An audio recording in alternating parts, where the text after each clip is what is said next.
Iba't ibang aktibidad sa Narvacan Festival 2023 pinaningning ng mga Kapuso Star. Tunghayan sa report. Star-studded at truly fun-filled ang selebrasyon ng Narvacan Festival 2023 na dinaluhan ng mga Kapuso artists. Mula sa mga trendy song na inialay ng mga Kapuso Star, abay kilig to the bones at walang humpay na hiyawan ang ibinigay ng mga Ilocano fans.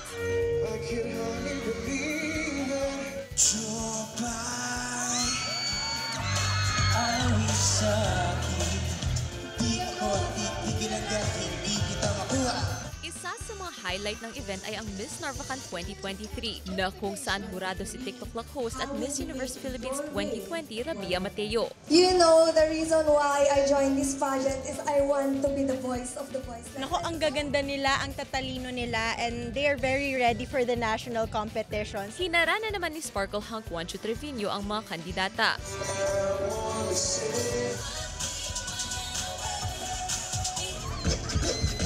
Sa ginanap na Kapuso Fiesta, game na sumali at nakipagsabayan ang mga kapusong Ilocano sa mga palaro. Sa pinakahuling gabi, bumida naman sa entablado ang LGBTQ community na nagpamalas ng wit and charisma sa ginanap na Queen of Narvacan na Isansangayan 2023. Pinakilig ng Moreno Cutie at abot kamay na pangarap star na si Jeff Moses ang mga Ilocano fans. Happy Fiesta sa inyo lahat, taga Narvacan. Happy Fiesta po sa mga Narvacanians. Happy Fiesta, Narvacan. Maraming salamat po, GMA Regional TV. Thank you so much, GMA Regional TV. Gab De Luna, 1 North Central Luzon.